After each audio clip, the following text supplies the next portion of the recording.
doing? All right, so we've left. That was like the business section. And now we've walked over to the genetics, decoding life, because apparently they have baby chicks. And who doesn't love little baby animals? So we're gonna like check this out here. So I'm noticing like a theme. It's like walk in, be bored. Like I'm not gonna lie, like the intros are very boring. It's a lot of read this stuff that you learned in high school. You know, it's cool, but it's jargon. Designer was lazy. Yeah, I was gonna say whoever's setting up the intros to these was just kind of like, hey.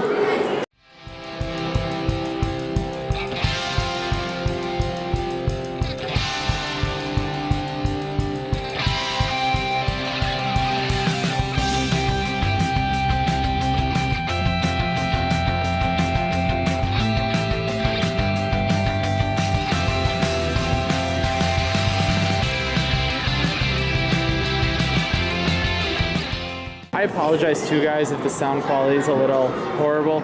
It is very loud in here. So hopefully you guys are hearing us all right. I'm talking very loud, so hopefully I'm not talking too loud. Human Genome Project over here. But let's be honest, we came in here for one reason and one reason only. Let's go check out some baby chickens.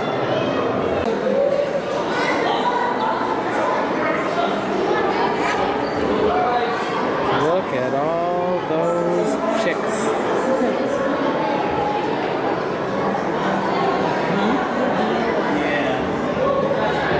Oh, I love that they have all of this space. And they're like, no, we're all just gonna hang out here. Except for that one over there. That one over there is like, I love this kid's hand. I want to hang out by this kid's hand. So, and then over here is where they're hatching the baby chicks.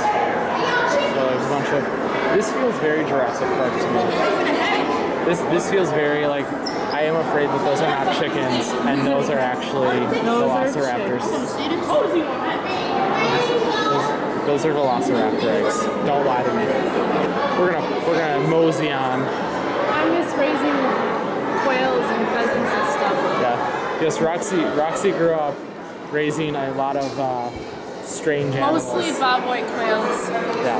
Not to eat, just to repopulate the population in the Midwest. And for the most part, like my dad and a bunch of his friends helped immensely. There's a lot more bobwhites than there used to be. So stuff like that just reminds me of all the cute little baby chicks that we used to raise.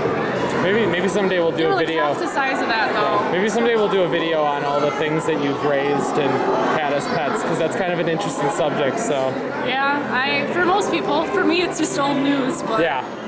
But maybe we'll do that at some point. That'd be fun. If you're interested, if people care. I was gonna say, if you're interested, go ahead and leave a message down in the comments that you'd be interested in hearing about Roxy's childhood of raising quails and chicks and ducks and turtles and just wildlife rehab. Wildlife and squirrels and all kinds of craziness.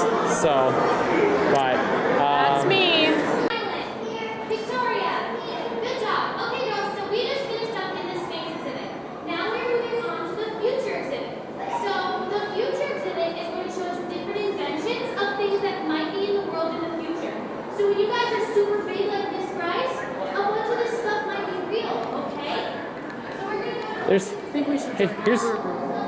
Yeah, I was gonna say, man, she sounds like she knows what she's talking about. So this is gonna be something that will look familiar to some fans of Disney.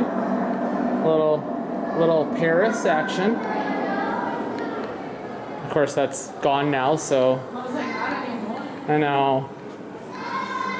Everything you love, Disney will take away. Yeah, we definitely ended up like in the backside of something, which is just weird. That's the problem with going to a new museum. Again, like we say it about Disney World, but like we it's the same with our museum. Like we can walk. Yes, Indiana Jones in space. Dun, da, da, da, dun, da, da. But to get back to my point, we say about it, but it's true. Like we could walk through our museum and just we know every hiding spot and hidey hole, but realistically, you know, we're just walking around here. We have no idea where anything is. We have no idea what anything is. We're just kind of trying to explore and get our feet under us, you know, and then see where we're at and just kind of kill time, and then we'll go back and figure out the cool stuff after we do Pixar, because we're really trying to, you know, that's where we want to spend the majority of our time. So, I don't know what this is though. This is cool. So this is, let's see, this is a naval combat ship apparently. It's Navy technology at sea, so it's literally expanding from, you know, the Revolutionary War all the way up to submarines. I'm not gonna lie, this may be the coolest diorama I've ever seen. Like, that is really cool. That's cool. It's talking about Nichelle Nichols, who you probably know as Lieutenant Uhura from Star Trek. But after she did that, she actually worked for NASA in the 70s and 80s recruiting astronaut candidates. And she actually did a lot of women and members of racial and ethnic minorities. So these are just some of the few that she did. So just notable, let's see here, I'm gonna zoom in. So she had the first African-American astronaut, the first female astronaut, the second female American astronaut, and the second African-American astronaut. So, but that's really cool. She never went into space herself, but she flew around in the C-141 astronomy observatory. That's cool. It was an 8-hour mission, but it's really cool. This is just a bunch of parts of the museum's collection that they don't have anywhere else to go with apparently. So it's just stuff they're like showing off to the general public. And then they have a small little exhibit over here on collecting.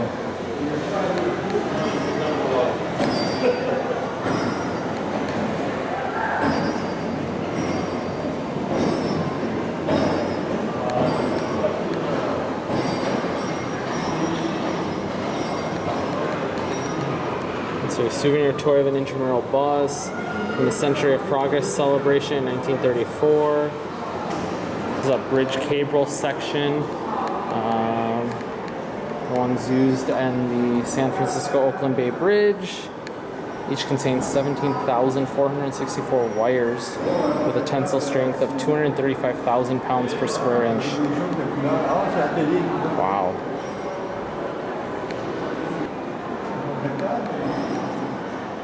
See, what's the deal with this kayak? Let's find out about this kayak. This kayak was attributed to the indigenous people of Port Clarence, Alaska. Came to the museum to supplement their transportation collection. The Columbian Museum of Chicago, now the Field Museum, originally exhibited the kayak in their building. That's cool. This helmet was invented by Willis C. Vaughan. In 1896, the Vaughan helmet supplied fresh air to firefighters and miner workers in toxic conditions. The eyes provided clear vision, and the whistle let firefighters communicate with each other. Creepy, but completely, useful.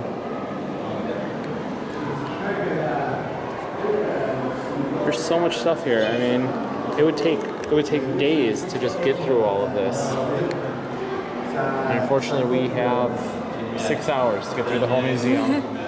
Six hours, and I'm sure Pixar is going to take us at least 1 to 2 of those. Yep. So, and that's why I'm sure it feels like we're rushing through stuff, but it's kind of a necessity, because this museum is about 3 floors. And again, most of not all of that is, everything. There's some stuff that's just, there's a food court and a cafeteria and stuff. Like $20 if you buy your tickets in advance, like $22 if you buy them at the door. Might be worth buying them ahead of time. We have kind of a long wait buying them. It is, of course, the middle of the summer, so there's a lot of school groups, a lot of people on vacation, that kind of stuff. So a lot to do, and a lot of people who want to do it. So, all right, and that brings us back out here to the main hall. So yeah, so that's okay. So see, that's where our problem was. They're right next to each other. So just to give you a little bit of pathfinding, this right here is the main kind of hallway, which is like Allstate Court, or I guess that's like the offshoot. But and then this is off to the side here, and that's the fast forward, and that's the genetics. And then down on the other side is where we were at for the business thing. So Science of Pixar is over here. We've still got a few minutes until we can get in there. So I think we're gonna go check out this extreme ice and see what that's all about. Like, we don't know about extreme I was gonna say, ice. we're from the Midwest. We know ice. But this looks slightly more extreme than even what we're used to. Let's find out. Oh snap, there's a giant iceberg. This is an ice wall. Guys, I literally, hold on, I'm gonna get Roxy over here. Roxy was reading something, but all right guys, so here we go. Rox, I'm gonna give you this so they can get an idea of how big this is.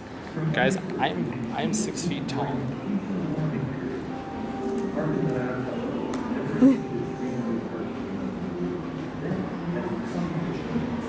You gonna go first? I guess so. Oh, that's it. It's cold. It's cold. It's a giant iceberg. Alright. People put their nasty hands on this all day.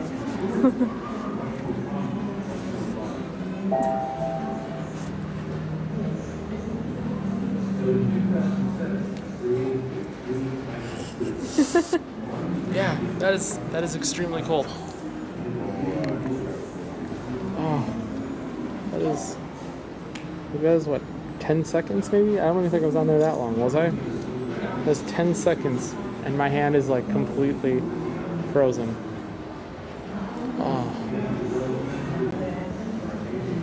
Oh, she tried it again and then stopped.